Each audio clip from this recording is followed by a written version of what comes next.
Wel, fi'n credu nawn ni gychwyn arni os ydy hynny'n iawn. Am raint i heno yw ymddiheurio yn gyntaf bod Mari Elin William wedi methu ymuno dyn ni oherwydd salwch, a ni'n eithriadol o ddiolchgar i Siwan Rosser, neu Doctor Siwan Rosser ddylen ni dalw di.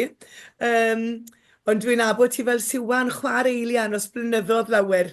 Eilian chwa'r Siwan a Rian yn un o'n ffrindiau gorau fan hyn yn Aberystwyth. Ond croeso cynnes iawn, Dr Siwan Rosser, ar ddiwrnod rhyngwladol y merched. Wel, oedd diwrnod rhyngwladol y merched di Sadwrn, a nath criw niferus ohonon ni ddod ynghyd yn Rhuthun i ddathlu'r diwrnod gyda Gaenor yn Llywydd Cenedlaethol ni. Cino a swper y llywydd oedd y dechreuad. Ond heno mae Siwan yma, a mae'n arbenigwraig ar lenyddiaeth plant Cymru. Mae'n gyn-fyfyrwraig ym Mhrifysgol Aberystwyth, ac mae wedi astudio llenyddiaeth plant a phobl ifanc ers tua 20 mlynedd erbyn hyn. Dwi'n mynd edrych ddigon hen i fod wedi bod yn astudio mor hir a hynny. A mae wedi coeddi nifer o lyfrau gan gynnwys Darllen y Dychymyg, Y Ferch y Myd y Faled, ac mae wedi golygu Bardd Pengwern. Siwan droddododd darlith T. Llew Jones yn Llyfrgell y Dre Aberystwyth, ac fe wnes ddysgu llawer a dweud yn noson hynny, mae'n rhaid ni glywed y ddarlith yma to. O'n i wedi mwynhau yn fawr a mynd o na am hen yn chwildroi o syniadau a cwestiynau a y dyfeisgarwch mewn ffordd, y ffordd o ti wedi cyflwyno'r ddarlith. A'r peth cyntaf nes i o dy gytre a mynd i'r cwpwrdd, chwilota yn y cwpwrdd, a gweld a oedd gen i gopi o'r llyfr nes di sôn amdano, Teulu Bach Nant Oer. A do, mi oedd y gyfrol gen i yn y cwpwrdd yn yma. Felly dyna un o'r pethau dwi'n gobeithio wneud yw darllen hwnnw dros y Pasg, Siwan. Felly ti disgwyl i rwy'n i ailgydio mewn llyfr a darllen o'r newydd. Felly ymlaen ti nawr yw trosglwyddo'r noson i ti, Siwan. Iawn. Felly, y cwestiwn cyntaf pan fyddai'n cyfarfod cynulleidfa newydd ydy gofyn i bobl feddwl am eu hatgofion nhw. Be ydych chi'n gofio darllen pan oeddech chi'n blant ac yn bobl ifanc? A croeso chi gynnig eich atgofion falle yn y blwch sgwrs. Croeso chi roi teitl neu awdur oeddech chi'n hoff ohonyn nhw. A falle'r ddegawd pan oeddech chi'n darllen. Mi fyswn ni er enghraifft yn rhoi y 1980au ac mi fyswn ni rhwng dau feddwl rhwng T. Llew Jones, Un Noson Dywyll yn benodol, a Luned Bengoch gan Elizabeth Watkin Jones. Dwi'n meddwl dyna'r dau lyfr oedd yn hoff gen i pan o'n i tua 10 i 12 oed, mae'n siŵr. A mi oedden nhw'n hen lyfrau bryd hynny.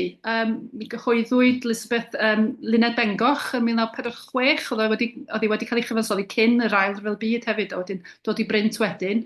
Ac mae llyfrau T. Llew wedyn yn dechrau yn y 60au a'r 70au yn bennaf. Felly erbyn yr 80au, doedd hein ddim yn lyfrau newydd o bellffordd.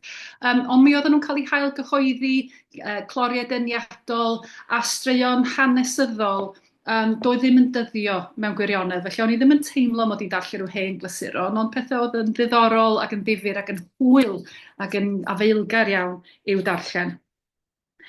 Felly yn fwy diweddar, wrth gwrs, dwi wedi cael y pleser o ddychwelyd i fyd llyfrau plant ar y naill llaw fel mam, sydd wedi troi at lyfrau bob gafel er mwyn trio diddanu'r plant acw a trio dysgu rhywbeth iddyn nhw ar yr un pryd. Ond hefyd, wrth gwrs, fel ymchwilydd a dechrau deall arwyddocad y llyfrau yma, un diwylliant ni yn ehangach. A dyna chi gyffwrdd ar tensiwn sylfaenol sy'n perthyn i fi llyfrau plant wrth gwrs, sef mae oedolion ac wneud plant sy'n bennaf gyfrifol am y math yma o lenyddiaeth. Oherwydd ag eithro'r tro cyntaf hwnnw mi ddarllen T. Llew neu waith Luned Bengoch pan o'n i tua 10 oed, mae pob profiad darllen ers hynny wedi bod yn rhywun o safbwynt oedolyn sy'n ceisio defnyddio llenyddiaeth er mwyn adnabod a deall a dylanwadu falle mewn rhyw ffordd ar y genhedlaeth iau. Oherwydd yn wahanol bydwch chi lenyddiaeth menywod, oedden ni'n dathlu dydd Sadwrn, lle da ni'n sôn am gorff o lenyddiaeth sydd wedi cael ei chynhyrchu gan fenywod. Pan da ni'n sôn am lenyddiaeth plant, oedolion sy'n sgwennu llenyddiaeth plant, nid plant eu hunain wrth gwrs, a llenorion sy'n ceisio siarad ar ran ac yn ceisio siarad o brofiad cymeriadau ifanc. Felly beth ydych chi'n gael di portreadau o blant a phlentyndod. A mae'r portreadau hynny'n llawn syniadau a rhagfarnau ynglyn â be ddyle plentyndod fod a pa obeithion sydd falle i'r genhedlaeth iau wrth iddyn nhw dyfu'n hun. A dyma chi fynd yn ôl at 1913 a teulu bach Nantoer gan Elizabeth Mary Owen fel oedd hi Jones yn hwyrach, ond ydych chi'n adnabod hi'n bennaf efallai fel Moelona yr awdures a'r athrawes. Ac yn Heulu Bach Nantoer, ydych chi'n gweld y syniad yna o berfformio ac o bortreadu plentyndod yn amlwg iawn iawn. Sgwn i faint ohonoch chi sydd yn gyfarwydd â'r nofel yma a'r awdur Moelona, mi gymrodd ei henw barddol o gartref y teulu, Moelon, fferm y Moelon yn Rhydlewis, yng Ngwaelod Sir Geredigion. A mi fues i'n ddigon ffodus yn 2013 gydweithio ar raglen ddogfen ac ar fersiwn e-lyfr o'r nofel hon i nodi camlynedd ers ei chyhoeddi. Felly mae modd troi at y fersiwn digidol, falle bod gennych chi hen fersiwn ar y silff fel ddod gen Tegwen, ond falle bydde rhai eraill o'ch chi'n hoffi lawrlwytho'r fersiwn digidol i gael gweld y clasur yma unwaith eto. A beth ydych chi'n gael yn y stori yma? Di stori ddirdynol am deulu bach yn wynebu iadfyd a chynni a phroblemau dyrus, ond wrth gwrs sydd yn llwyddo ac yn goresgyn pob her. Ac mae'n stori swynol iawn, falle braidd yn sentimental hefyd am Ieuan, a Mair, Alun ac Eiri. Ac falle byddwch chi'n ei gweld nhw fel plant, chydig bach yn rhy berffaith i fod yn gredadwy felly. Dyn nhw ddim yn ffraeo efo'i mam, dyn nhw ddim yn tynnu'n groes, does o ddim anghydfod ar aelwyd teulu bach Nantoer. Oherwydd mi roedd Moelona, wrth gwrs, yn fwriadol yn ceisio cynnig esiample y bydde y darllenwyr ifanc am i hefelychu ac am i dilyn. Mi roedd Moelona yn gallu creu cymeriadau cymhleth iawn yn nofelau oedolion.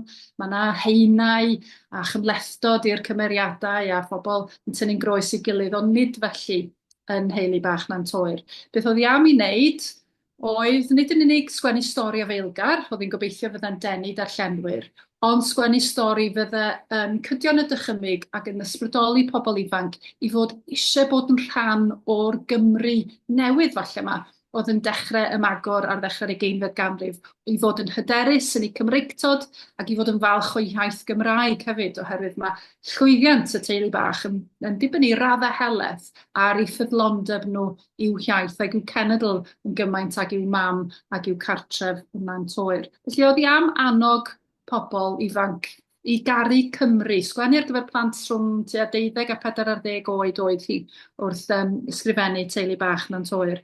A doedd hi ddim ar ei phen ei hun yn ceisio dylanwadu ar y genhedlaeth iau yn y cyfnod yma, gyda negeseuon ynglyn â Chymreictod, a falle byddwch chi'n nabod y gŵr yma, o M. Edwards yn aeth gymaint i ysgogi diddordeb yn y Gymraeg a'i llenyddiaeth a'i hanes ar ddechrau'r 20fed ganrif.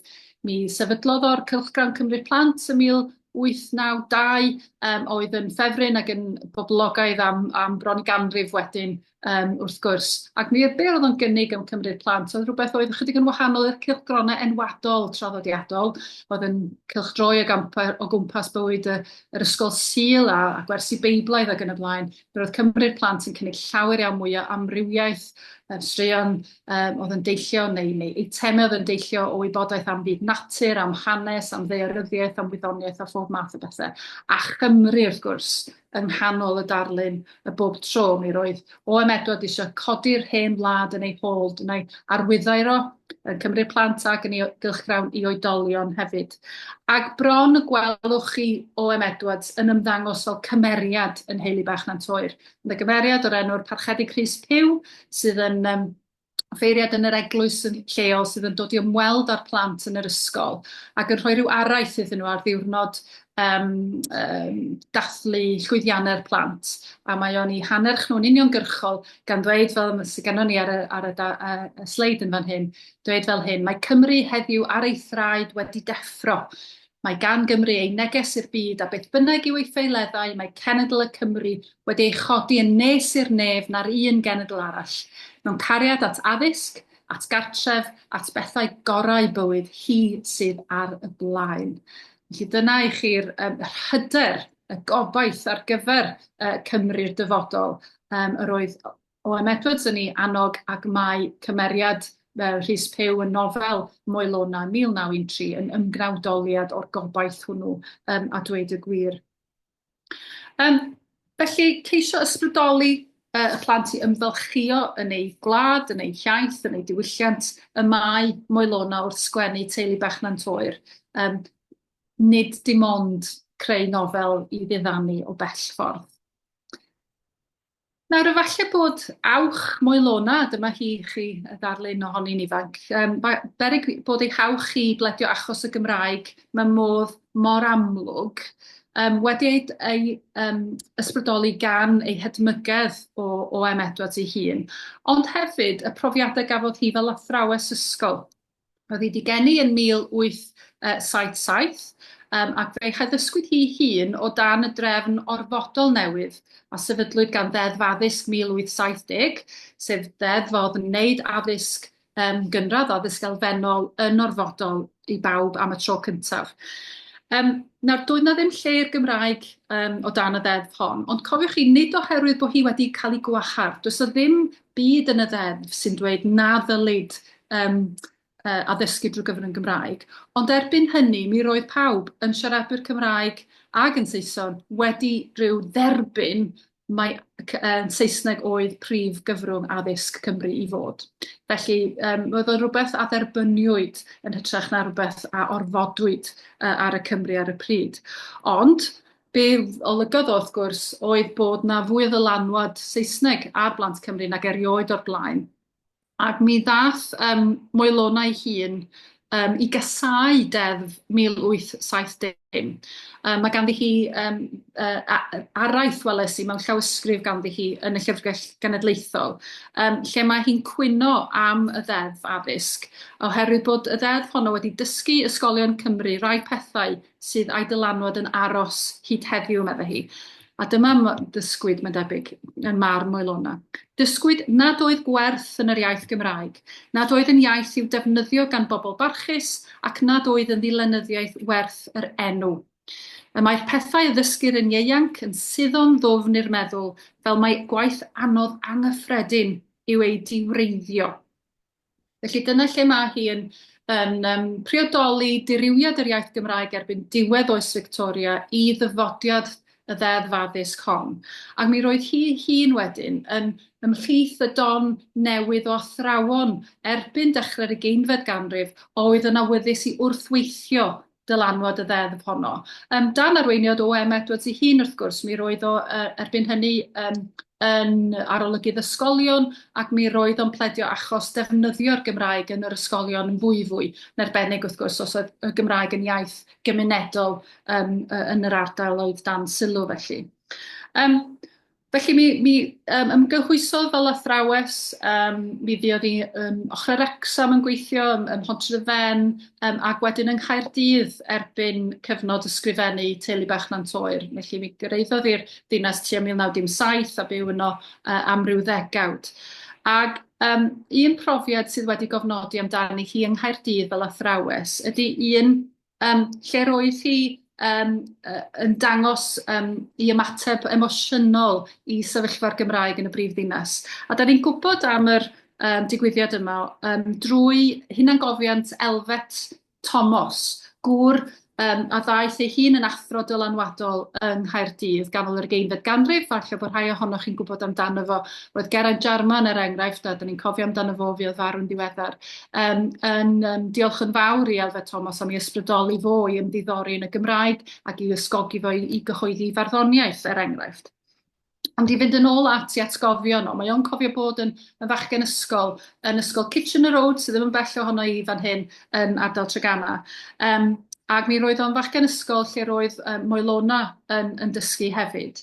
Ac mae o'n sôn yn ei hunangofiant am un achlysur pan welodd o Moelona fel athrawes ifanc a'i llygaid yn llawn dagrau oherwydd agwedd drahaus y prifathro tuag at ei hymdrechion hi ddysgu'r Gymraeg i'r plant. Hynny yw, prifathro oedd yn gweld dim gwerth dysgu'r Gymraeg yng nghanol dinas Caerdydd, bod na ddim dyfodol i'r iaith a beth bwrpas i dysgu hi.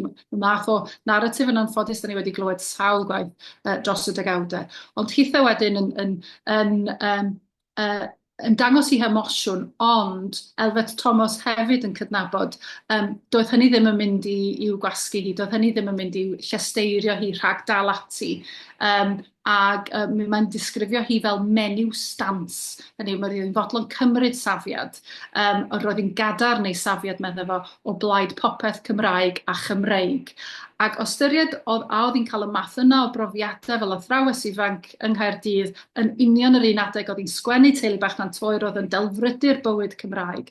Allwch chi weld wedyn sy'n mae'r pethau yma'n dylanwadu ar y stori ac ar y negeseuon yn y stori. Fodd bynnag, dim pawb sydd yn credu y dylen ni ddefnyddio straeon a ffuglen i gyflwyno gwersi neu esiamplau da i blant.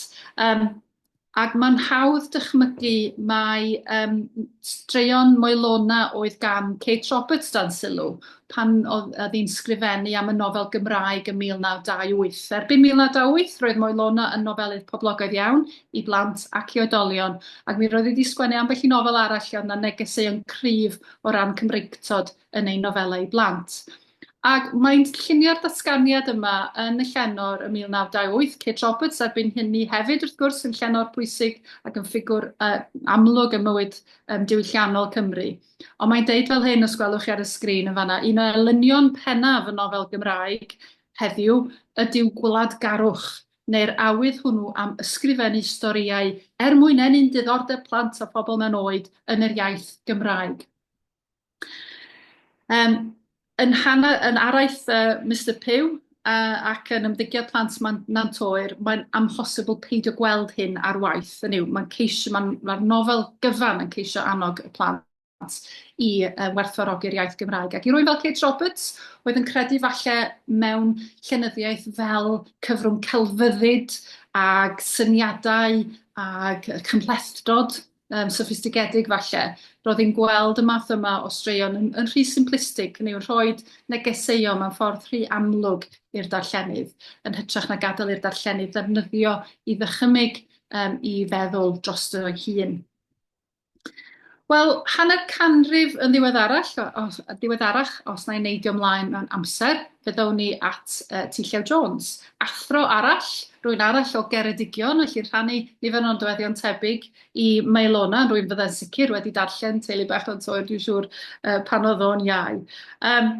Ac yn genedlaetholwr brwd iawn hefyd. Felly, nifer o nodweddion yn debyg, ond i fi ddysgu dipyn am fywyd y goets fawr neu ladron Penffordd ag môr ladron drwy ddarllen nofelau T. Jones, do'n i byth yn teimlo bod o'n ceisio dysgu unrhyw fath o wers i fi, na ceisio fe annog i garu'r Gymraeg mewn rhyw ffordd neu gilydd. Mi roedd T. Jones yn credu yn y stori, yn yr antur, yn y cymeriad oedd o'n i greu, yn hytrach nag yn dechrau gyda y neges neu'r bwriad y tu ôl i'r peth. Felly, mae poblogrwydd T. Llew wedi bod falle'n fwy hirhoedlog na Moelona'n hynny o beth, nid cael ei weld fel nofelydd oedd yn helpu hybu rhyw agenda addysgol oedd T. Llew, lle mae nofelau Moelona'n dieddol o gael ei cysylltu mwy gyda byd addysg mewn ffordd fwy amlwg felly. Ond mi roedd T. Jones, fel sonis i, yn hynod o boblogaidd, wrth gwrs, nifer fawr o nofelau, dwi'n siŵr bod chi wedi darllen sawl un yn y gorffennol. A mi roedd yn enid edmygedd, nid darllenwyr ifanc a rhieni ag athrawon yn ifanc, ond ysgolheigion, fel yr athro Jarman fan hyn, oedd yn hael ei gamoliaeth yn 1977 pan ddyfarnwyd gradd MA i T. Jones o Brifysgol Cymru, ac mi gamolodd o waith y llew drwy ddweud sylweddolodd na bydd dyfodol i'r iaith Gymraeg na'i llen, ond i chaiff plant anheuenctid lyfrau a storïau a digonedd ohonynt, a fydd mor ddiddorol iddynt fel na allant beidio a darllen. Darparodd ar ei cyfer lond gwlad o gyffroadau yn waed ar ddwylo ac yn ergydion marwol, yn ffyrdd peryglus a chyrff ar draeth, yn lladron a môr-ladron a thrysorau a chyfrinach nosau o arswyd. Da ysdisgrifiwyd ef fel brenin llenyddiaeth plant yng Nghymru. Felly mae yr athro Jarman fan hyn yn dehongli gweithgarwch llenyddol tu lliw fel un oedd yn deillio o'r un ysfa ac oedd gan Moelona. Hynny yw ceisio bachu sylw a diddordeb plant a enyn i cariad nhw falle at yr iaith Gymraeg, ond wneud hynny drwy ddarparu digonedd o lyfrau deniadol, anturus, cyffroes ar ei cyfer.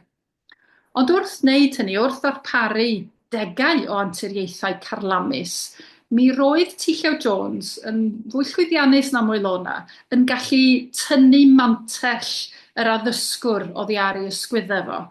Mi roedd yn gallu cymryd arno bersona a chyfaredd y cyfarwydd a chymryd teitl astudiaeth Siân Teifi o'i waith. Oherwydd dyna sydd yn nodweddu ei nofelau mwyaf llwyddiannus. I bod nhw'n deillio falle o ryw ysfa i ddangos rhywbeth i blentyn neu ddysgu blentyn mewn rhyw ffordd neu gilydd a mlygru rhyw fath o rinwedd y dyle'r darllenydd i efelychu. Mae'r awduron gorau yn ymgolli i droader stori a chymlethdod cymeriadau mewn ffordd sy'n golygu nad oes gwers na neges amlwg i'w cael. Ond eto, mi roedd T. Lliw yn athro, mi roedd o'n llenwr a waeth i ni heb yn meddwl bod y ddau am y pegwn a'i gilydd. Mae rhaid i ni gydnabod y cysylltiad anorfod yna rhwng byd addysg a llenyddiaeth plant. Mae'n gysylltiad hanfodol a chwbl angenrheidiol. Ar lefel cwbl ymarferol, mae llyfrau yn cael eu rhannu'n bennaf mewn cyd-destunau addysgiadol, mewn meithrinfa, ysgolion, llyfrgell, ac yn aml iawn yn y dosbarth. Dyna falle'r unig le mae rhai plant yn gweld llyfrau Cymraeg o ddydd i ddydd. Ac ar lefel greadigol hefyd, mae'n siŵr bod y ffaith bod T. Lliw yn byw o bod gyda'r plant ysgol yn ei waith bob dydd yn porthi ei ddychymyg o ac yn dyfnhau ddealltwriaeth o ynglyn â be fydda'n gweithio fel stori, fel abwyd ar gyfer darllenwyr ifanc. Felly, beth sy'n ni'n hoffi wneud ar gyfer gweddill y sesiwn falle heno, ydy eich gwahodd chi feddwl am lenyddiaeth plant. Nid fel cynnyrch rhyw awdur neu athro mewn oed sy'n gwybod yn well na'i ddarllenydd ac sydd eisiau cyfleu rhyw negeseuon a bydd yn llesol iddyn nhw, ond yn hytrach bod llenyddiaeth i blant yn ffrwyth rhyw sgwrs fywiog a chwbl angenrheidiol rhwng y naill genhedlaeth a'r llall. Mae oedolion sy'n sgwennu ac yn cyhoeddi llenyddiaeth plant, mae'r llyfrau gorau yn deillio o gydweithrediad a chyd-adnabyddiaeth rhwng y cenedlaethau, ac mae'n bwysig cydnabod hynny mwyn pwysleisio rhan weithredol ryngleithiol plant yn y profiad darllen. Mae'r syniad yma o gydweithrediad rhwng y cenedlaethau wedi dod yn fwy amlwg mewn trafodaethau ar hawliau plant dros y blynyddoedd diwethaf, wrth i ni roi mwy o gydnabyddiaeth a gwrando ar lais a phrofiad pobl ifanc, yn arbennig yn sgil dylanwad ymgyrchwyr ifanc, fel Greta Thunberg, enghraifft, sydd wedi gwneud gymaint i ysgogi diddordeb mewn materion amgylcheddol, enghraifft. Ac yn y byd llenyddol, yn lle edrych ar lyfrau blant fel rhywbeth mae oedolion yn ei creu mwyn trosglwyddo i doethineb a'i gwerthoedd nhw i'r genhedlaeth iau, mae'n fwy ffrwythlon o lawer i'w adnabod potensial llenyddiaeth i bontio rhwng y gwahanol oedrannau. Ond sut mae hynny'n digwydd mewn gwirionedd? Sut mae awduron sydd yn ei choed a'u hamser yn llwyddo i gau bwlch y blynyddoedd a chreu straeon sy'n cynrychioli profiad plant, sy'n byw bywydau gwahanol iawn iddyn nhw ac sy'n profi plentyndod mewn ffordd wahanol iawn i'r plentyndod a gawson nhw. Mwyn trio cynnig ateb i hynny, be wna i ydy tynnu ar dystiolaeth T. Jones ac awduron Cymraeg eraill wrth iddyn nhw egluro yn eu geiriau nhw eu hunain pam a sut maen nhw'n sgwennu ar gyfer plant. A'r hyn sy'n dod i'r amlwg ydy bod na yn ymwybodol neu beidio bod na rhyw fath o athroniaeth ar waith mewn llenyddiaeth plant ar ei orau sydd yn herio ac yn ansefydlogi awdurdod oedolyn er mwyn rhoi blaenoriaeth i lais y plentyn ar ôl y darllenydd ifanc yn y broses o greu ystyr.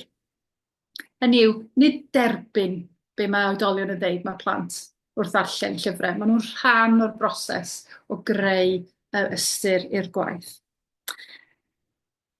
Mae tystiolaeth yr awduron yma yn awgrymu bod eu ffordd nhw o feddwl am eu crefft yn deillio dair prif elfen yng ngwaith creadigol yr awdur. A mi wnawn ni fynd ar ôl trywydd y tair yn y man. Yn gyntaf, y ffordd maen nhw'n tynnu ar ei atgofion eu hunain o fod yn blant, ac yn ail, yn ei ymdrechion ymwybodol iawn i geisio cysylltu efo plant cyfoes a phlentyndod mwy diweddar felly, i geisio cael bwlch blynyddoedd na rhwngthyn nhw a'i darllenwyr. Ac yn drydydd, yn ymroddiad yr awduron yma i'r grefft o lenydda, waith beth fo oedran y darllenydd. Hynny yw, di'r ffaith bod nhw'n sgwennu ar gyfer plant 5-6 oed, ddim yn golygu bod yr gwaith yn llai bwriadus, yn llai gofalus ac yn llai creadigol. Mi wnawn ni edrych yn gyntaf ar ddylanwad atgofion plentyndod ar awduron. A dwi'n tynnu fan hyn o gyfweliadau ag ysgrifau gan wahanol awduron dros y blynyddoedd. Ac wrth iddyn nhw sôn am y profiad, mae rhan fwyaf awduron yn dweud bod nhw yn egluro y rhesymau pam i bod nhw'n awduron, drwy ddweud drwy ddweud i bod nhw'n y lle cyntaf wedi bod yn darllenwyr brwd, a hynny ers oedden nhw yn blant ifanc. Hynny yw, maen nhw'n deall y pleser o ddarllen. Maen nhw'n gwybod sut effaith y gall llyfr da i gael ar y dychymyg ifanc. A bod nhw eisiau felly ail greu'r profiad yna drwy llyfrau nhw eu hunain. Felly maen nhw eisiau cysylltu i plentyndod eu hasgofion nhw o ddarllen wrth iddyn nhw sgrifennu ar gyfer plant heddiw. Ac yn ogystal â chofio'r math o lyfrau oedden nhw'n fwynhau, mae nifer fawr yn gallu olrhain eu cariad nhw at darllen at brofiadau penodol iawn gawson nhw pan oedden nhw'n ifanc. Os na i droi at Elizabeth Watkin-Jones, yr wraig yn y canol ar y gwyled yn fan hyn, sef awdur Luned Bengoch, mi roedd hi yn sal yn ei gwely yn Llan Nefyn pan oedd hi tua 8 oed, a dyn ni'n gofio mynd nôl fan hyn i'r 1890au i feddwl am blentyndod Elizabeth Watkin-Jones. A mi sgrifennodd am yr atgof yma o fod yn sal yn ei gwely, a wedi diflasu'n llwyr. Ond bod darllen ac ail ddarllen rhyw fath o annual Saesneg trwchus o straeon cyfres wedi tanio i dychymyg hi, ac i wedi chynnal hi yn ystod y salwch yna, ond wedyn fel darllenydd i'r dyfodol hefyd, oherwydd oedd hi wedi cael blas yn arbennig ar straeon hanesyddol a ramantau hanesyddol, a chreu cariad gydol oes at y ffurf honno, ac yn arbennig at gyfnod y rhyfel cartre. Mae nifer o'i nofelau hi, Lois ac Esyll, er enghraifft, wedi i lleoli yng nghyfnod y rhyfel cartre, a phob un hefyd wedi lleoli ym Mhenrhyn Llŷn. A felly, o'n i bai am y profiad gafodd hi pan oedd hi'n blentyn, o fod yn sal druan ohoni, ond o gael ei chyfareddu gan ddarllen, fydden ni ddim wedi cael y straeon gawson ni ganddi hi wedyn pan oedd hi'n oedolyn ac yn ceisio ailgreu'r cyffro hwnnw o ddarllen nofelau hanesyddol. A wedyn T. Llew Jones yn disgrifio i hoffter o ddarllen. Mi ddwedodd fel hyn bod darllen fel rhyw fath o bla neu glefyd arnau. Darllen bob math o lyfrau yn newynog ac yn awchus. Felly, darllenydd brwdfrydig iawn yn fan hyn. A mi oedd o'n lwcus iawn, mi gafodd o loches, mi gafodd o groeso gan deulu'r Lewisiaid, teulu Gwas Gomer gynt yn Llandysul. A mi gafodd o gyfrol, dwi'n meddwl, o waith Charles Dickens pan oedd o fachgen ifanc gan y teulu yn rhodd, a bod hynny wedi ysgogi ddiddordeb o darllen. Sylwch chi, darllen Saesneg ma nhw, chydig o ddeunydd Cymraeg fyddai'r gael i rywun fel Elizabeth Watkin-Jones yn y 1890au, Cymru Plant Mon Newydd Ddechrau, fawr ddim o safbwynt nofelau wedi hanelu ar gyfer plant beth bynnag. Ond nid yr iaith sydd yn arwyddocaol fan hyn, ond cyffro'r darllen a theimlo cysylltiad gyda antur a chyffro sydd i'w gael o ddarllen yn annibynnol fel plentyn ifanc. Mi neidiwn ni at Myron Jones ar y top ar y chwith yn fanna, awdur nofelau i bobl ifanc yn bennaf, Hydref Gobeithion, felly o'r tywyllwch yn y 1990au, yn dod yn awdur amlwg i bobl ifanc. A mae hi'n helu atgofion am fod yn ddarllenydd hefyd, a mae'n sôn am y 30au a'r 40au, ac yn dweud mae'r unig beth oedd hi'n ei gofio bryd hynny am ryw fywyd finos ar yr aelwyd, oedd, a dwi'n dyfynnu, mam a'n nhad yn darllen, a'n nhaid yn darllen, a fi'n yn darllen. Pawb yn darllen. A'r unig doriad oedd chwarae drafts.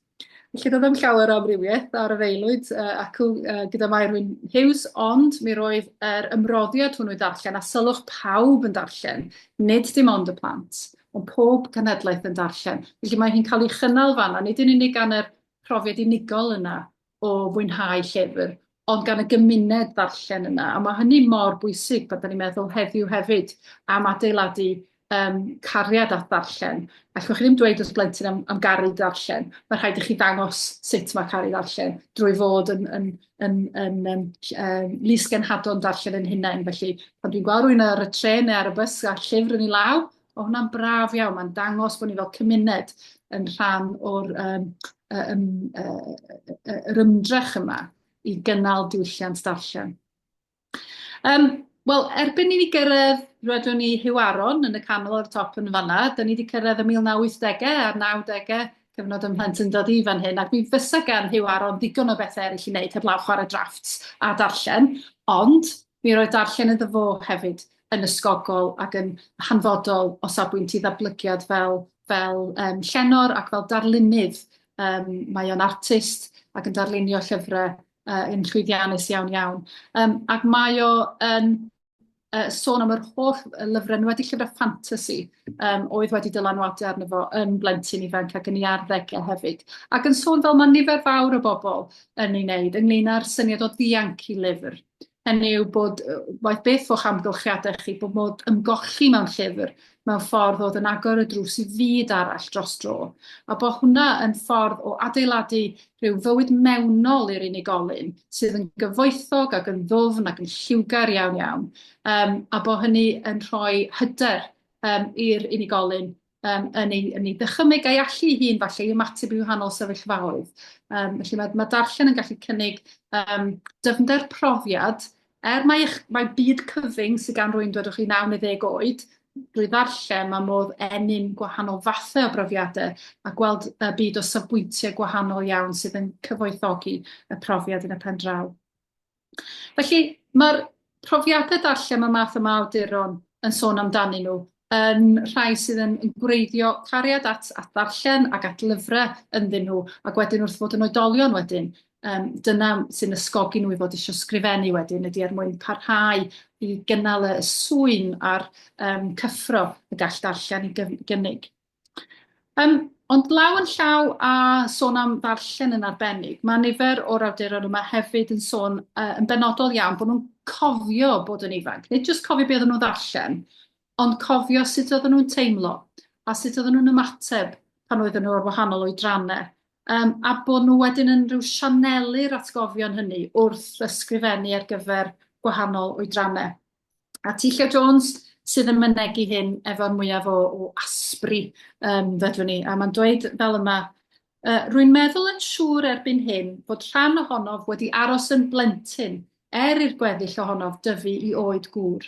Hynny yw, mae'r byd a greais i mi fy hun pan o'n yn blentyn wrth darllen a darllen a darllen. Mae hynny'n rhan ohono fi o hyd. Nid atgof mae honno, mae'r plentyn yno fi, ac yn fy ngalluogi i gredu fy stori fy hun. Trwy hynny, mae'n haws i ddyn fod yn ddidwyll wrth ysgrifennu. Felly mae hyn yn awgrymu bod ti llew yn arfer sgrifennu gan feddwl am blesio ei hun. Hynny yw bod yr atgof yno fod yn ifanc mor fyw ganddo fo, ei fod wrth ysgrifennu yn meddwl, wel, be fyddwn ni wedi fwynhau? Be sy'n cydio yno i rwan? Ac felly yn gallu rhyw adnabod bethau mae o yn dybio wedyn y byddai plant eraill yn ei mwynhau. Mae eraill hefyd wedi tynnu sylw at y syniad yno gofio bod yn blant. Bethan Gwanas wedyn yn egluro mewn un man bod hi yn dychmygu, yn gallu cofio felly ac yn dychmygu bod yn 12 oed pan oedd hi'n sgrifennu nofel antur o'r enw'r Gwylliaid. Mi nath y Gwylliaid ennill gobr goffa T-Llef Jones gyda llaw. A mi soniodd hi fel hyn wrth drafod y nofel. Mi wnes i fwynhau fy mhlentyndod yn arw, meddai. Felly dwi'n cael dim trafferth cofio sut o'n i'n meddwl a theimlo pan roeddwn i'r oedran yna. Felly mi wnaeth i roi hun yn ôl i edrych o safbwynt y Bethan ifanc 12 oed eto a chreu stori antur eto oedd yn rhyw blesio i hi hun fel y darllenydd cyntaf, achos mae rhaid i awdur blesio i hun gyda'r drafft cyntaf hwnnw. Dyna yw ei ddarllenydd cyntaf. Ac wrth gwrs, mae hi wedi datblygu yn awdur hynod o boblogaidd a llwyddiannus am ei anrydeddwyd hi llynedd a gwobr goffa Mary Vaughan Jones am ei chyfraniad i lenyddiaeth plant. Ac awdur arall, dwythas gen ni ar y sleid yn fama, ydy Manon Steffan Ross, sydd eto yn un wedi rhagori y myd sgrifennu o bob math ac yn arbennig ar gyfer plant a phobl ifanc. Mae ganddi sawl gwobr tir na nog a llyfr o flwyddyn ar y silff yn barod. Wrth iddi hi geisio egluro pam i bod hi'n mwynhau sgwennu ar gyfer yr arddegau, mi ddwedodd, mae wedi sôn am hyn sawl gwaith, i bod hi'n cofio bod tua 15 oed. Ac yn fwy na hynny, mae'n cofio pwy oedd hi pan oedd i'r oedran yna. A bod hi eisiau sgwennu y math o lyfrau fydde hi wedi mwynhau a'i gwerthfawrogi. Yn arbennig llyfrau sy'n cydnabod pa mor gymleth ydy bywyd pan ydych chi'n 15 oed. A bod angen nofelau oedd nid yn bychanu ac yn siarad i lawr yn addoglyd ar darllenydd, ond yn cydnabod ac yn parchu y darllenwyr fel pobl yn mynd drwy gyfnod bywyd heriol ac angen cynhaliaeth arnyn nhw. Felly o'r dystiolaeth yma gan yn awduron ni heno, beth ni'n weld felly ydy bod nhw wedi bod yn ddarllenwyr brwd ac yn cofio falle rhai achlysuron arbennig lle mae llyfrau wedi bod yn ddichangfa iddyn nhw, yn ysbrydoliaeth iddyn nhw, a bod nhw'n dymuno trosglwyddo hynny i blant heddiw yn eu llyfrau. A bod nhw hefyd yn rhai drwy dychymyg am hwnni a rhywbeth arbennig yn gallu cofio yn arbennig o dda ac yn gallu creu cysylltiad rhwng nhw eu hunain fel oedolion a'r plant oedden nhw ac yn sgrifennu'n bennaf felly i blesio y plant hynny sydd dal yn rhan ohonyn nhw fel soniodd T-Llew Jones. Ond, wrth gwrs, mae yna berig, mae yna risg i hynny'n does, oherwydd mae modd bod yn edrych yn ôl dros y blynyddoedd yn rhamantu am y gorffennol, yn seilio llyfrau heddiw ar ryw argraffiadau o blentyndod ddegawdau yn ôl. Felly, i wrthbwyso'r risg yna falle, be welwn ni gan y math yma o awduron, ydy ymdrech ymwybodol i ryw wrthbwyso be maen nhw'n gofio am ddoe ac echdoi a blynyddoedd yn ôl, gyda beth sy'n digwydd heddiw a beth yw reality bywyd plant a darllenwyr ifanc ar hyn o bryd. Dyma chi Casia William a dop y sleid yn fan hyn. Mae hi wedi ennill camoliaeth am nofelau ar gyfer plant yn arbennig y gyfres nofelau Sara Mai yn ddiweddar yr enghraifft. A mae hi wedi disgrifio yr hyn falle sy'n ei chymell hi fel awdur a'i diddordeb hi yn arbennig. A mae hi'n deud fel hyn bod angen meithrin perthynas gyda'i chynulleidfa. Neu bod hi'n cofio bod yn blentyn a wedi mwynhau darllen ag ati, ond bod hi hefyd yn teimlo bod angen iddi ddod i ddeall i chynulleidfa mwyn sgrifennu ar eu cyfer nhw.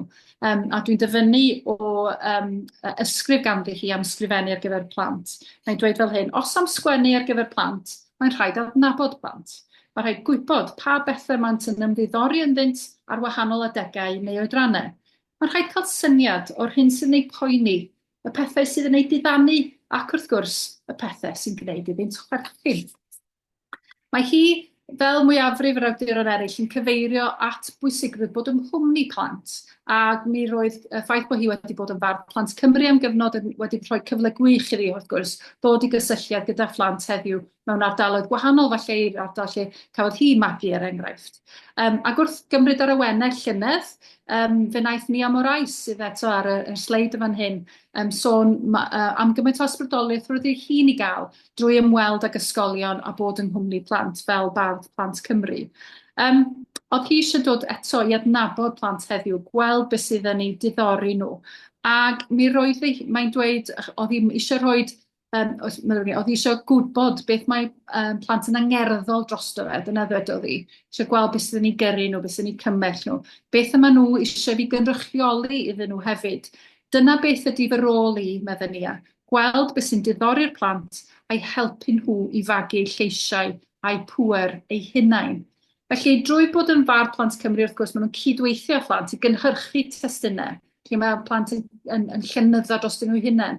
Ond fel awdur wedyn, mae'n modd sianelu felly rhai o'r egnion hynny a blaenoriaethau hynny mwyn adnabod yr elfennau fydde'n rhoi y mwyaf o lais i'r plant yn y testunau eu hunain. Felly, mae'r drafodaeth hyd yn hyn, fel tasaf yn arwyddo bod sgwennu ar gyfer plant yn gofyn am nodweddion neilltuol.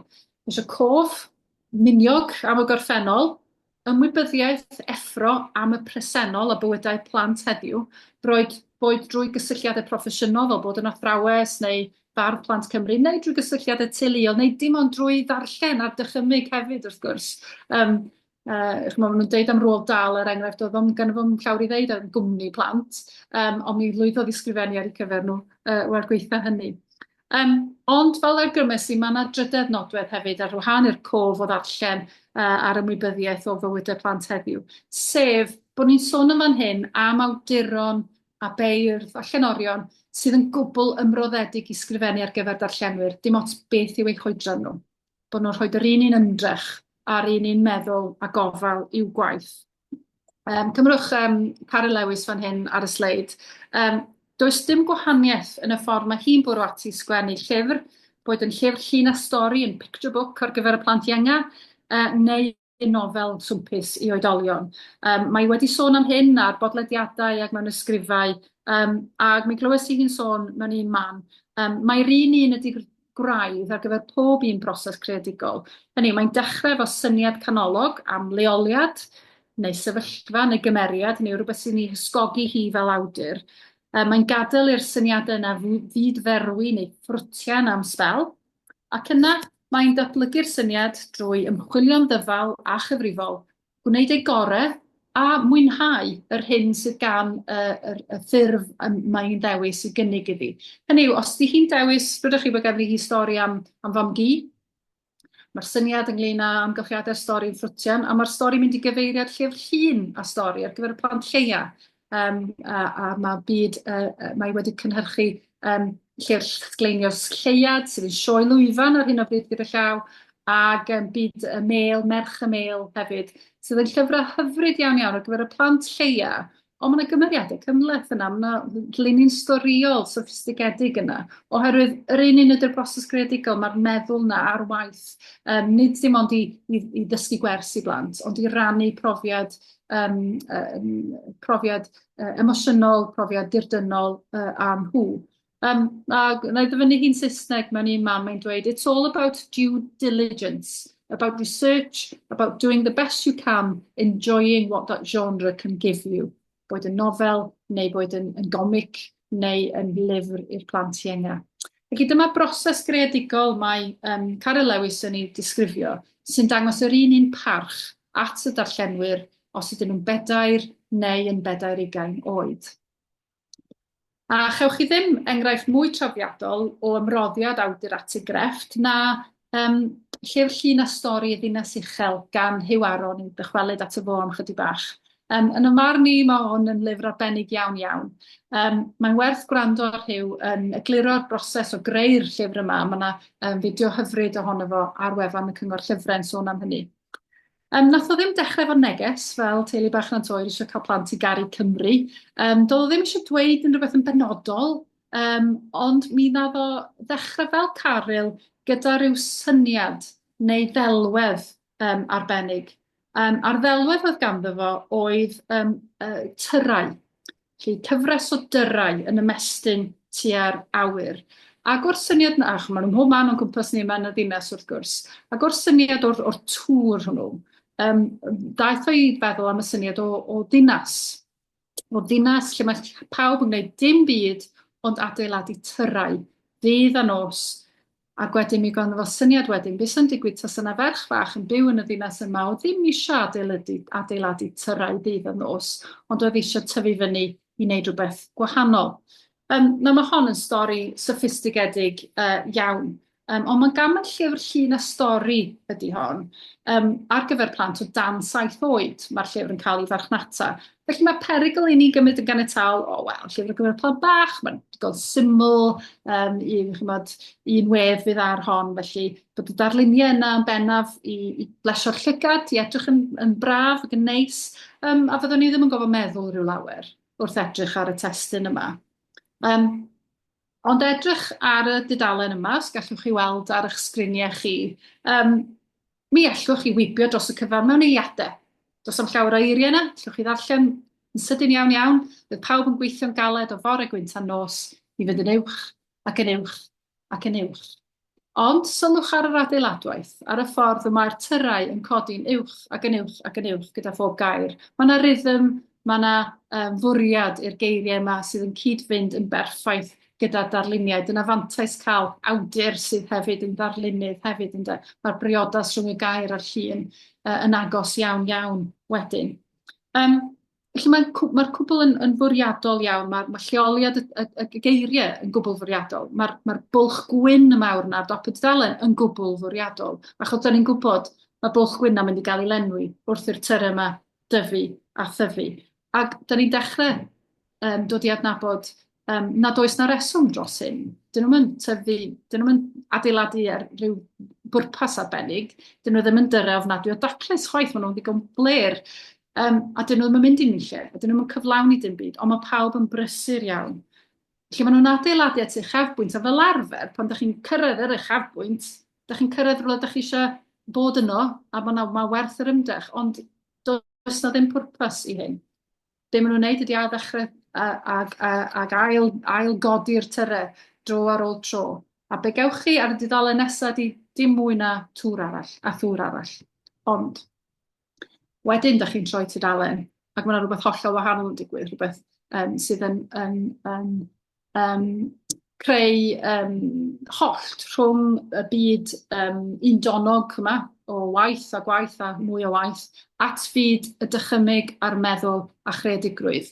A dyma lle gyrraeddwn ni gyda'r llun yma, sef bod Petra, mae'n debyg i'r gweithwyr, mae'n gwisgo helmed, mae lliw glas ar ei dillad hi, felly mae'n adlewyrchiad o'r gweithwyr ar y tŵr, ond eto mae hi'n wahanol. A be welwch chi'n wahanol ydy'r barcud yn ei llaw hi, a'i gwyneb hi hefyd. Mae hi'n edrych tuag i fyny. Dydy hi ddim yn gweithio, dydy hi ddim yn slafio i adeiladu tyrau, mae hi'n edrych y tu hwnt i'r tyrau hynny. A mae ffordd mae hi'n sefyll hefyd ar y miligraig, fel tasau arfi mynd i hedfan, fel rhyw arwres yn codi i dyrchafon i'r awyr yn fanna. Felly mae yna arwydd bod hon yn mynd i fod yn wahanol, bod hon yn mynd i ansefydlogi'r bywyd beunyddiol diflas yna yn y tyrau a bod hi'n mynd i gynnig cyfeiriad newydd. Ac mae hi'n gwneud hynny. A byddwn ni'n annog chi i dod o hyd i gopio'r llyfr yma a'i rannu a rwy'n ifanc falle neu chi chynned mwyn i chi weld sut mae'r stori grefftus hon wedi cael ei llunio mwyn wneud i ni feddwl am bethau mawr. Yna bethau mawr yn digwydd yma. Do'n ni'n meddwl ynglyn â y system gyfalafol sydd yn cael ni fewn i batrwm o weithio, di-ddiwedd, di-derfyn, ac wedyn yr un person sy'n gofyn pam da ni'n gwneud hyn, ac hynny wedyn yn ysgogi newid, oherwydd wrth i Petra ofyn pam, a gai wneud pethau wahanol, mae pobl eraill yn dechrau cwestiynu, a mae'r drefn yn chwildroi mewn gwirionedd. Felly, mae gwleidyddiaeth, mae ethroniaeth, mae yna critic, mae yna feirniadaeth, ar y system bresennol yn fan hyn, ond ar ffurf llun a stori. Felly mae mor hawdd i'w dreulio fel pe bai. Ac yn swynol ac yn hyfryd hefyd, oherwydd y dyluniad a'r lliwiau ac yn y blaen hefyd.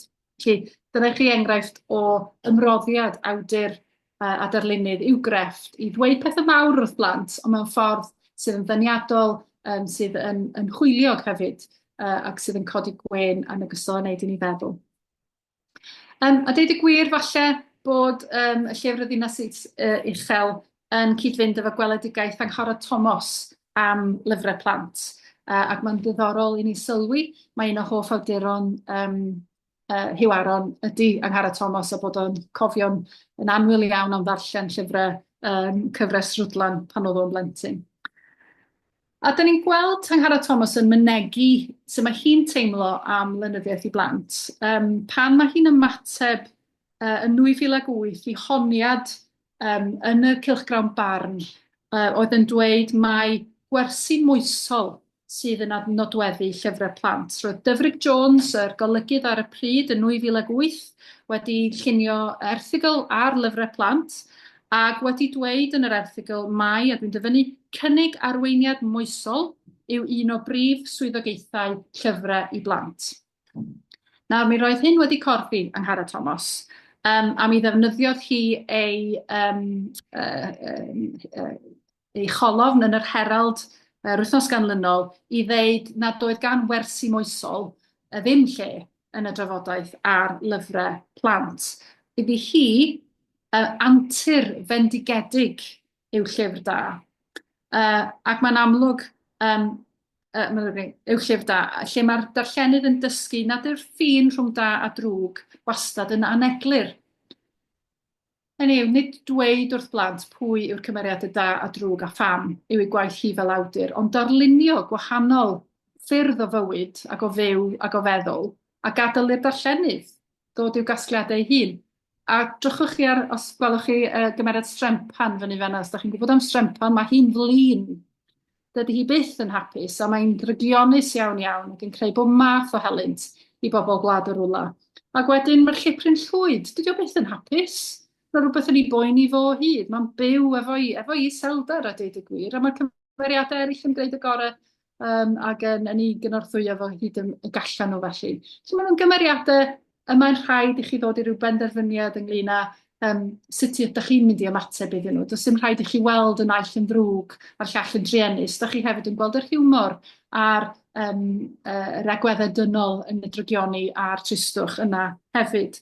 A mae Angharad Thomas yn dweud fel hyn, tasa llyfrau blant yn wersi moesol, yna fydden ni'n gwneud dim byd ond cynhyrchu clones ohono ni ein hunain yn ifydd ddilyn popeth awn nawn ac yn llyncu ein gwerthoedd heb gwestiynau. Dydy Angharad Thomas ddim yn un sy'n dymuno gweld ni'n cynhyrchu clones, ond yn hytrach mae hi am weld llenyddiaeth plant yn rhan o fagu cenedl o bobl annibynnol ei meddwl, sy'n fodlon herio gwerthoedd, yn fodlon cwestiynu'r genhedlaeth hun fel Petra, yn fodlon cwestiynu yn y ddinas uchel pam bod yr oedolion ma'n gwneud y pethau dibwrpas yma beth a hefyd, ond eisiau newid y drefn, ac mae creu annibynnau neu meithrin annibyniaeth barn, dwi'n meddwl, yn un o'r pethau y gwelwch chi yn Nghyfres Rwdlan. Mor hwyliog a difyr a doniol ydyn nhw. Mae yna hefyd gyfle i feithrin ffordd o feddwl sydd ddim yn jyst derbyn y drefn ac yn derbyn pethau fel Ceridwen fanna fel llwy o foddion. Nid dyna di llenyddiaeth plant, bod chi lyncych ffisig er mwyn bod yn blant da. Nag e. Mae angen rhoi deunydd sydd yn gwneud i bobl feddwl a dychmygu dros nhw hunain. Felly, swm yn gwirionedd ydw i fan hyn bod athronyddu yn rhywbeth sy'n perthyn i lenyddiaeth i blant bach yn ogystal i blant mawr. Mae yna syniadau mawr yma. Mae yna gysyniadau ac agweddau yn cael eu harchwilio mewn llenyddiaeth i blant, sydd hefyd wrth gwrs mewn llenyddiaeth i oedolion, ond bod yn cael ei gyflwyno mewn ffyrdd gwahanol, drwy fathau gwahanol o straeon, o gymeriadu, o ddefnyddio darluniau hefyd. Ac yn myd llyfrau pobl ifanc, dwi'n meddwl bod gwaith Manon Steffan Ros yn enghraifft arbennig iawn o nofelydd sydd yn ceisio ysgogi pobl ifanc i feddwl drosyn nhw eu hunain. Mae hi yn dweud, mae un o'r pethau sy'n ei ysgogi hi sgrifennu'n aml iawn ydy pan mae hi'n ansicr am rhywbeth. Pan mae rhywbeth dydy hi ddim yn ei ddeall yn llawn, yna mae hi'n troi at sgrifennu fel ffordd o geisio mynd drwy rhyw fath o broses feddyliol er mwyn ymateb i'r pwnc. Mae ganddi nofel o'r enw Plien er enghraifft, sydd yn ymateb i'r angen i drafod dementia gyda phlant. Ac yn y nofel yma, mae'r clawr yn fan hyn, Powell, yn fan hyn, mae hi'n ymateb i y drafodaeth am gaeth wasanaeth a'r ymgyrch mae bywydau di o bwys, Black Lives Matter. Mae'n defnyddio'r nofel fel ffordd o archwilio y syniadau cymleth o phwysig yma, mae rhaid i ni gyd fynd i'r afel â nhw. Achos yn y nofel yna, da ni'n dilyn cymeriad ifanc o'r enw Ellis Powell, sydd yn teithio i America mwyn olrhain i achau. Rhywbeth sy'n boblogaidd iawn, wrth gwrs, ydy creu coeden deulu a chachau, ac mae Ellis yn hynod o falch o'i gyndeidiau yn arbennig un gŵr aeth i America i wneud ei ffortiwn. Ond, drwy fynd yn ôl i America i ddilyn o troed ei hen daid, mae o yn datgelu hanes tywyll oedd i fywyd yr cyndad yma yn America, sef ei fod o wedi bod yn berchen ar gaethweision a'r blanhigfa tobacco yn Virginia. Ac dyma chi felly bwnc cyfredol iawn. Mae angen ymateb i rôl Cymru yn hanes caeth wasanaeth. Mae cwricwlwm i Gymru heddiw yn gofyn i ni fod yn ymwneud â hanes pobl ddi mwyn gallu cynrychioli mwy amrediad o brofiadau yn ein hanes ni. Ac felly mae Monosoff yn Ros yn defnyddio ffuglen fel ffordd o geisio dadlennu a datgymalu falle rhai o'r syniadau hynny. Mi roedd hi wedi bod yn rhan o brosiect yng Nghastell y Penrhyn, lle roedden nhw wedi bod yn olrhain y cysylltiadau rhwng y teulu hwnnw a chaeth wasanaeth yn Jamaica. Ac mi roedd hi wedi cael ei siomi gan ymateb rhai pobl i'r arddangosfa i'r rhan ohono fo, oedd yn dweud, does am lle'r math yna drafodaeth yng Nghymru, so byd i wneud rhwng Cymru a Castell y Penrhyn a chaeth wasanaeth, nid dyma'r lle i ddeud y math yna stori. Ond mae gwirionedd y Manon am dweud, wel, dyma'r union le i ddeud y math yma stori, mwyn cydnabod y cysylltiadau hynny. Felly, rhyw adfyfyrio ar y profiad yna mae Manon Steffan Ros yn y nofel, a mae'n gofyn cwestiwn canolog yn y nofel yma, sef, sut y dylen ni heddiw ymateb i anghyfiawnderau'r gorffennol? Y pethau mae ganrifoedd yn ôl, ond eto mae eu gwaddol nhw, mae dylanwad nhw yn dal i'w deimlo arno ni heddiw. Felly sut ydym ni fod i ymateb? A mae rhoi cymeriad ifanc o'r enw Ellis sy'n gwybod dim byd am hanes i deulu, a doedd o'n gwybod dim byd am hanes caeth wasanaeth chwaith. Mae i roi o'n gymeriad canolog yn golygu bod chi fel darllenydd yn dysgu gydag Ellis.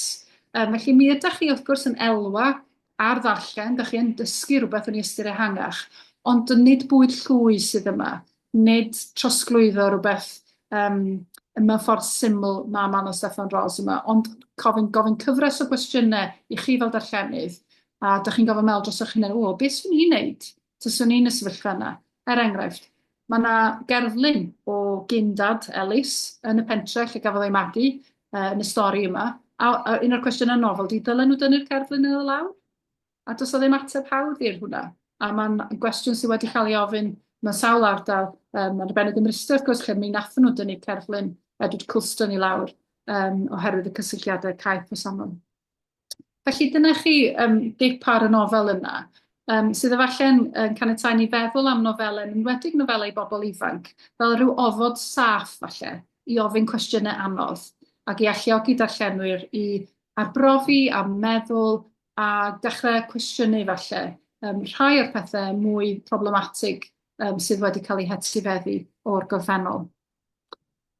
Felly dyna ni, dwi'n credu, ni cyrraedd diwedd rhyw wybdaeth o hanes llenyddiaeth i blant o Deulu Bach Nantwyr 2013 i Powell 2023, felly yna rhyw ganrif o hanes llenyddiaeth plant wedi bod yn ystod y sgwrs hon.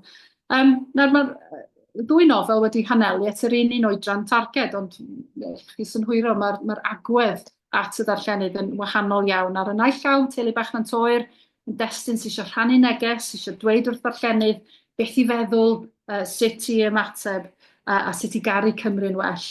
Ond, ar y llaw arall, mae cwestiynau, mae Powell, be mae Powell yn gwneud i jyst gofyn llawer iawn o gwestiynau a caniatáu i'r darllenwyr feddwl drosyn nhw eu hunain mewn gwirionedd.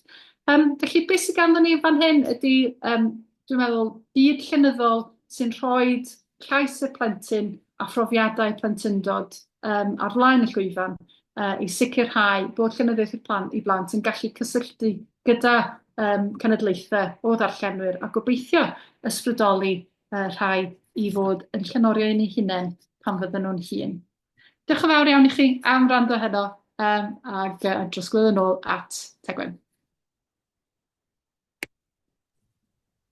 Diolch o galon i ti, Siwan. Dwi'n siŵr bod pawb ni wedi cael 2 neges yn barod, pobl yn gorfod mynd i ddigwyddiadau eraill am 8 o'r gloch, a wir wedi mwynhau yr hyn oedd gyda ti weid. Na i fentro gofyn, os gyda ti hoff lyfr dy hunan? Ar hyn o bryd? Ie. Mi nes i fwynhau, wel, dwi wedi rhannu'n ffefrynnau heno deud y gwir, sef Powell yn sicr yn ddiweddar i bobl ifanc ar ddinas uchel. Nes i fwynhau sgleinio'r lleiad fel nofel fel stori ar gyfer plant iau gan Carol Lewis a lluniau gan Valerian Leblond, os dwi'n cofio'n iawn. Ac mae honna yn mynd i fod yn teithio fel sioe lwyfan yn ystod y Gwanwyn yma. Felly, os oes na bobl bach yn y teulu ganddo chi sydd yn chwilio am rhywbeth yn y Gwanwyn i'w wneud, yna fyddwn ni yn awgrymu hynny. A roedd un o'r pethau sy'n bwysig am ddynyddiaeth i blant ydy bod y llyfr yma ddim yn cael ei cadw yn y llyfrgelloedd ac ar silffoedd yn unig. Mae eisiau ni fod yn rhannu nhw yn creu rhaglenni teledu yn eu hadolygu nhw hefyd mwyn cynyddu'r diddordeb yn y darllen. A mae Valerian yn un o nghymdogion i fan hyn yn Aberystwyth. Mae'n byw jyst lawr y rhewl, felly dwi'n gweld i bron pob bore ar y ffordd i'r gwaith. Os rhywun am ofyn cwestiwn, mae croeso cynnes i chi ddad fideo a wneud hynny nawr, os fyddech chi'n dymuno wneud? Neu rhywun ar ryw sylw i weid? Ga i wneud sylw? Gewch siŵr. Fel cyn y thrawes gynradd, oedd sy'n frwdfrydig llwyr am ddarllen. Fi wedi mwynhau yno, diolch yn fawr iawn i chi.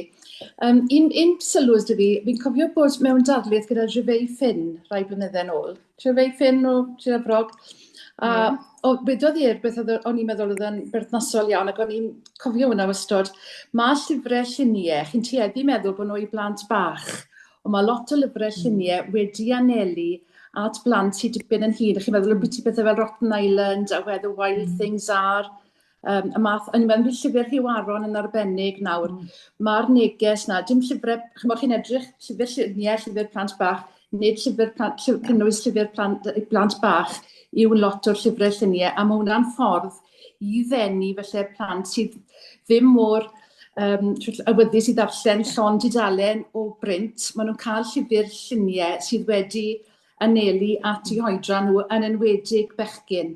Ac os mae cael bechgyn i fwynhau nofelau yn strygl fawr, mae'n well da nhw llyfrau ffeithiol, dwi'n wedi bod yn ffaith, ond oedd llyfrau lluniau wedi anelu at yr oedran uwch gynradd, blwyddyn 4, blwyddyn 5, blwyddyn 6, yn ffordd o ddenu'r bechgyn yn enwedig i ddarllen.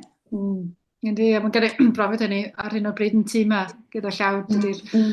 Na, ddim yn darllenydd brwd y 12 oed, ond mae o'n darllen nofel graffig ar hyn o bryd. Ac mae nofel graffig am yr ail rhyfel byd, y dweud y gwir. Maws ydy'r enw, a mae'r cymeriadau Iddewig yn llygod, felly, a'r Natsiaid yn gathod. Felly, yn symbolaidd iawn, ond mae ffordd ddealladwy i fedru dweud yr hanes yna ac ar ffurf sy'n golygu bod y darllen allan yn rhwyddach o ran gallu symud drwy'r stori, ond di ddim yn stori haws, di ddim yn stori symlach, dim ond yn cael ei dweud mewn ffurf gwahanol. Felly na, diolch am y pwynt yna, yn sicr mae lawer iawn o'r nofelau llun, straeon stori a llun, dylen nhw fod ar gyfer plant hŷn, ond dwi'n pryderu weithio o ran mathemateg yn y blaen, bod nhw'n cael ei hanelu at oedrannau iau a ddim yn cael ei gwerthfawrogi gymaint ar gyfer ei hun. Gwych, diolch Betty Wyn.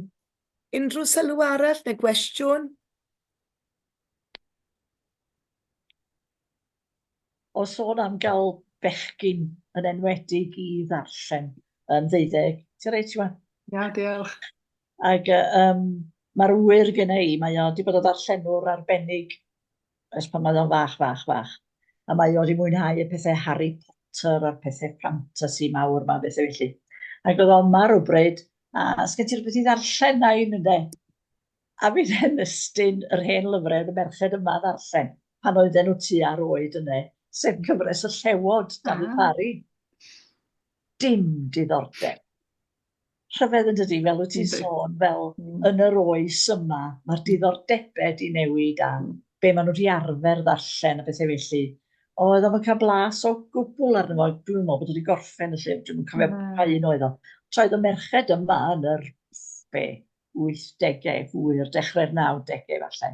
A mwynhau cyfres y llewod ynddo. Ond oedd o'n gwneud i'n byd iddo fo, bod wedi arfer efo'r ffantasi mawr ar. Ie. A dydyn nhw ddim wedi cael gyhoeddi chwaith, felly mae'r cloriau a mae popeth am edrychiad y lle rwy'n mynd i edrych yn hennaidd iawn erbyn hyn dydyn. Yr unig brofus gennau o rannu'r llewod efo'r plant oedd i darllen iddyn nhw. Chys i mon nhw rioed i ddarllen yn annibynnol. Mi nathon ni ddarllen, yn gwybod faint o'na chi sy'n cofio anturiaethau'r llewod, ond yn un ohonyn nhw, maen nhw'n mynd i Ynys Manaw ar eu pennu hunain ar fferi. A dyna oedd yr peth anhygoel i'r plant. Be, maen nhw'n mynd ar eu pennu hunain, heb man am dad, ar fferi. Mae bywyd annibynnol y llewod o gymharu fo math o blentyndod sydd i gael rwan yn reit wahanol. O'n i'n trio meddwl yn ôl hefyd, oedd ti'n sôn am yn ystod sut oedden ni yn darllen y bethau ers talwm. Wel, dwi'n mynd yn ôl yn bell iawn i'r 50au, ond gyda ni brif athrawes, o'n i mewn ysgol fach yn y wlad yn Rhosgoliau, ac oedden ni'n dechrau clirio tua 3 bob pnawn.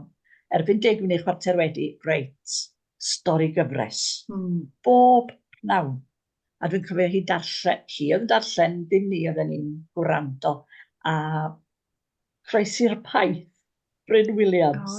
Ti'n fod, rhyw bethau fel ne. A wedyn pan o'n i adre, fel ti'n deud, o'n i'n lot o lyfrau Cymraeg, ond y Famous Five, ac Enid Blyton a rhyw bethau felly. Dwi'n gofio darllen yn ifanc yn de. Ond mae'n arfer da. Ydy, a mae amser stori a'r syniad na rannu ar lafar heb rhyw waith atodol chwaith. Dim ond gwrando a mwynhau'r stori yn hynod o bwysig. Wel, diolch Gaenor, fi'n siŵr, lycsech chi weid gair o ddiolch falle Gaenor. Reit, wel, dim angen deud, dwi wedi mwynhau. Dwi yn mwynhau darllen yn hun beth bynnag, ond dwi'n oedd ddiddorol iawn gweld safbwynt astudiaeth yde o lyfrau a'r awduron a pethau felly. A be oedd wedi ysgogi nhw, o'n i'n gweld hynny'n ddiddorol tu hwnt. Felly diolch yn fawr o'n ôl gwaith mawr yn yr astudiaeth yna. Ac o'n i falch hefyd bod ti wedi cyrraedd ag Gerard Thomas, achos bod o'n un athrawes, oedd o'n i'n gwneud lot o waith. Gwneud gwaith oedd yn adeiladu o lyfrau, beth ti'n gael, be oedd enw'r brach fach? Rwdlan. Oedd yna lot o waith yn y dosbarth yn codi o'r straeon hynny. A rwsyn bod yng Gerard Thomas yn dweud, mae ddim bwriad oedd dysgu moesau bethau. Mae yna lot o bethau fel yna. Ysdi gofyn i'r plant o be fysech chi'n gwneud nesaf? Sut ydych chi'n meddwl bod hwn yn teimlo a rhyw bethau felly? Ond o'n i falch bod ti wedi cyrraedd ag Gerard Thomas yn y diwedd. Diolch yn fawr iawn i ti Siwan am orig ddiddorol tu hwnt. Wedi mwynhau yn ofnadwy. Diolch yn fawr iawn i ti. Diolch yn fawr iawn i chi. Diolch o galon, Siwan. Mae croeso i bawb aros mlaen, gorffen recordio nawr, mae croeso i chi aros mlaen am sgwrs.